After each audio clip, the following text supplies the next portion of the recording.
Good morning, good afternoon, good evening, wherever you are, whatever you're doing, and welcome to another episode of Big Decisions for Anfield Index. It's been a long time since we did one of these, but, well, with an end to the window like that, with certain things to consider, there is plenty to discuss. And I'm delighted to say, joining me on the chopping block today is the renowned and the respected David Lynch. David, are we ready for what's about to follow? I'm about to be absolutely grilled, maybe not. But there's a lot to get into from this window. It's a really exciting one. So, yeah, looking forward to discussing it all and breaking it down. Good stuff. And for those of us that are new to the Big Decisions format, there's three big questions that we will be posing to David, and we need definitive answers. We will be grilling him. We will be looking for gaps in his testimony and making a decision, rolling on what will follow. And funnily enough, as the comments start coming about Mo Salah cooking today, that might just be getting a mention at the same time as well. But the first topic we're putting to you, David Lynch, is this transfer window, which, I don't know, just before we get into the formalities of this question, is it just me or has this window seemed to have gone on longer than any other Liverpool window before? Yeah, I think that's fair, just because you usually have kind of like weeks of just real quietness and nothing going on and kind of, whereas this, it's just been a new story every day and something else to discuss. And so it's just kind of, there've been twists and turns constantly as well in certain signings and attempts to make signings. So yeah, it's just felt like there's something fresh all the time, which I suppose it can either make it go quickly in terms of, because it is interesting, but also, yeah, it's feel like we've packed an awful lot into that period of time, whereas complete contrast to the summer before, which was, of course, very, very quiet. Yeah, it just feels so different. And that is the first big decision. Is this the window of all windows, the window for the ages for us fans? And I'm going to rewind you all the way back to when we first, I'd say, really started talking about this. Maybe April, May time, it's fair to say. It is fair to say, though, isn't it, that yourself, other journalists, not people, quote unquote, picked a big summer, but no one saw it to this extent, did they? Yeah, definitely not. I think we all kind of probably wrote around the line of it's going to be a big summer for Liverpool, and obviously, but I always thought it was going to be a big summer to some extent. There was potential for some churn in the squad because, Darwin Núñez, for example, you expected him to go. There was potential for some others, Harvey Elliott, who hadn't had minutes, potential for those to go. And then you knew Liverpool would want to do a couple of bits anyway to enhance the squad. So left back was always kind of nailed on. The fact that they were probably going to sign a forward of some variety to replace Núñez as a starting point. But I never expected anything like this. I mean, it's unprecedented, not just because of the amount of spending for Liverpool, but there were certain things that you got used to under this ownership where they generally like to reduce turnover. You wouldn't see huge changes in a single summer.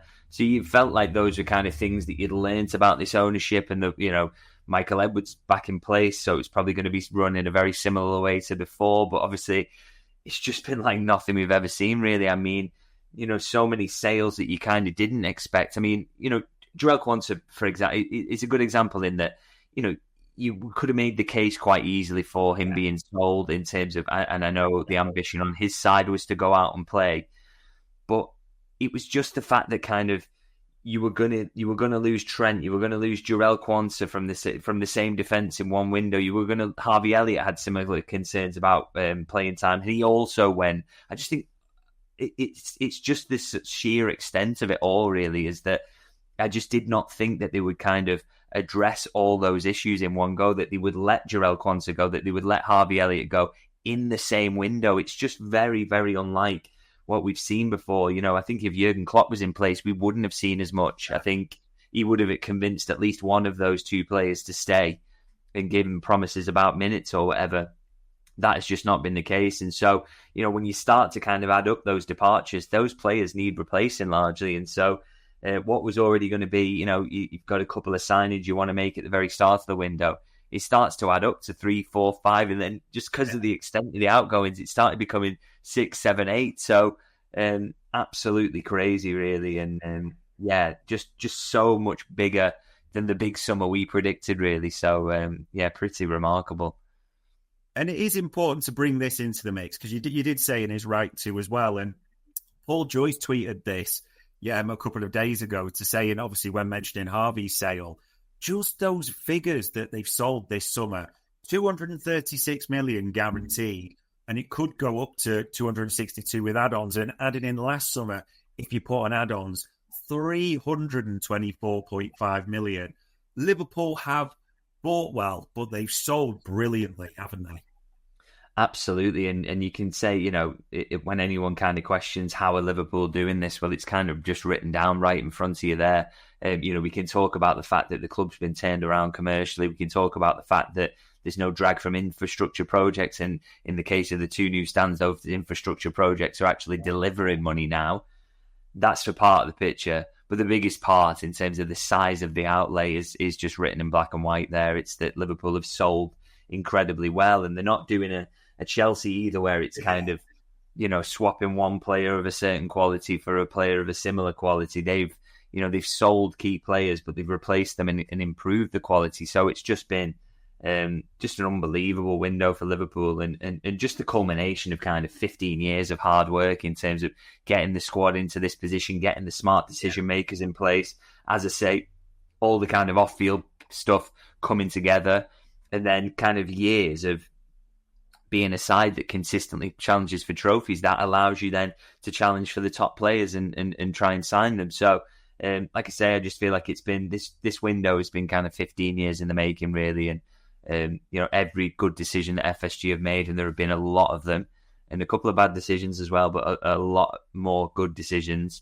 They've all kind of paid off at once now, and Liverpool just look like they are in a position to, consistently be this sort of club that can spend at this level, that can, that is a juggernaut again, really. Yeah, it is. It absolutely looks that way. And you take a glance over this squad. I mean, there's been reinforcements as the Premier League list in all areas. And we know the names like Wirtz, Isak, Kirkes, Frimpong, and many others, Ekatike there, as we mentioned as well. I suppose when you take a glance over that, there has been a lot of recruitment, not always as much as everyone would like, but we're never going to please everyone. That's the nature. Which area of the team do you look at and think was strongest there? And is there any area you think we could have done a bit more there at all? I struggle to see where there are weaknesses in this squad. I mean, you're wary of kind of saying that sometimes, because obviously the game is played on grass, and it's, we'll see over a long season where the weaknesses are. You'll tend to discover them, but I mean, it looks pretty good to me all over the place. I mean, you've added Wirtz to midfield, and your only kind of significant loss there is Harvey Elliott, who made his first Premier League start after the title was won last season.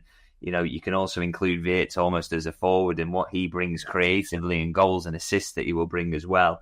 And then the fact that you've thrown in Ekatike and Isak into that, the level of quality is really, really going up. And then, in defence, immediately we're seeing that left back is stronger than it was last season. Not doing down Andy Robertson at all, but he's not quite as good as he used to be, which I think that's fair to say. And so to add someone of Kirkes' quality, who is going to get even better, is still only very young as well.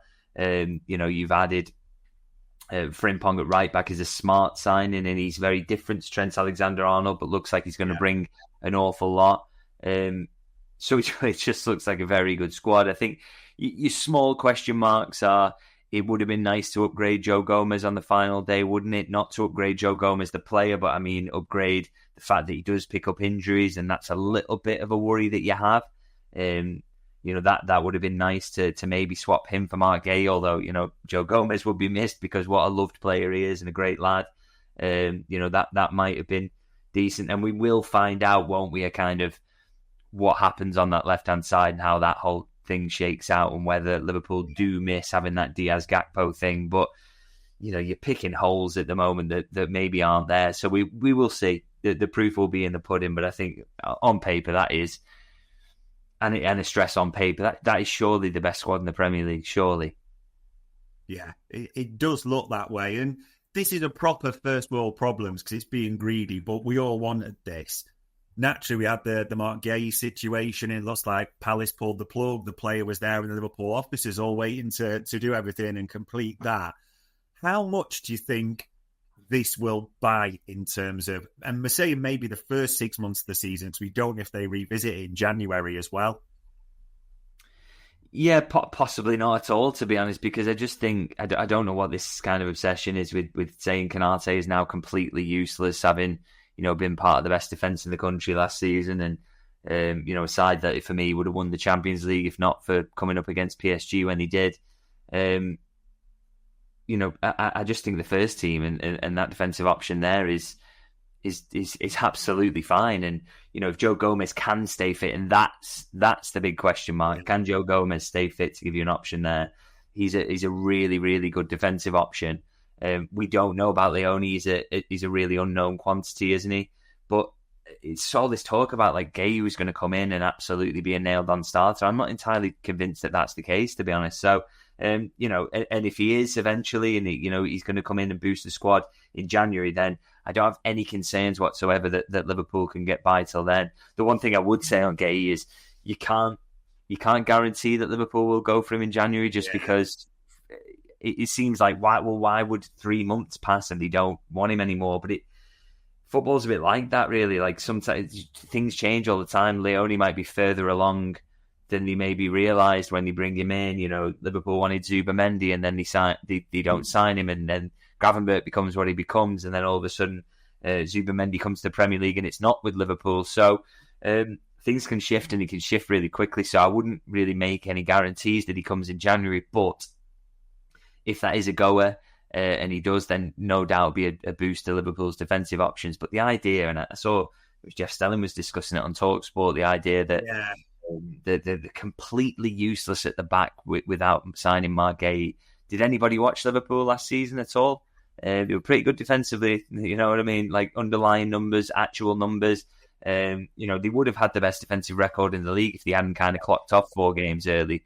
So I don't know where this myth has come from that they're absolutely useless at centre half. And by the way, Van Dijk to me doesn't look like he's declining either. I thought he was pretty good at the start of this season. So it'd be nice to get him, and if you can get him in January, fantastic, but not a disaster either.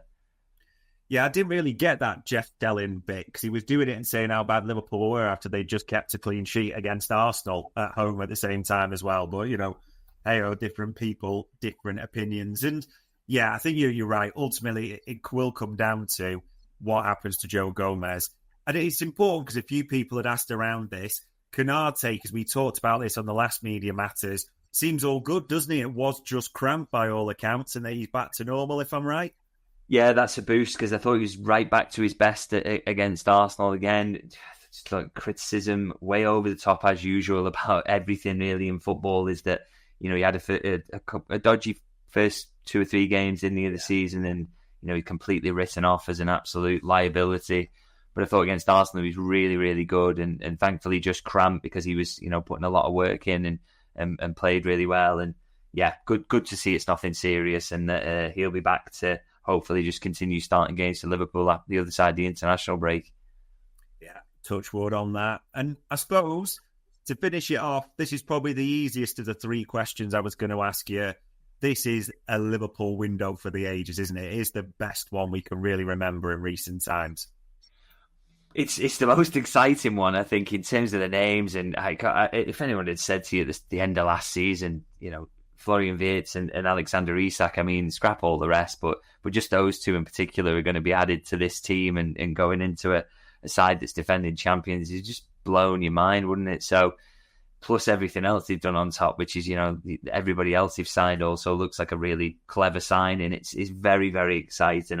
I'm always just wary of kind of giving anyone a clip and saying it's been a fantastic window before the football starts, and maybe it's disastrous, and we'll see. But because I think I can't remember who I saw make this point on social media the other day. It might have been Ian Doyle actually, and he said about the idea that nobody kind of knew that the summer with the midfield signings was one of the great windows, but it really was.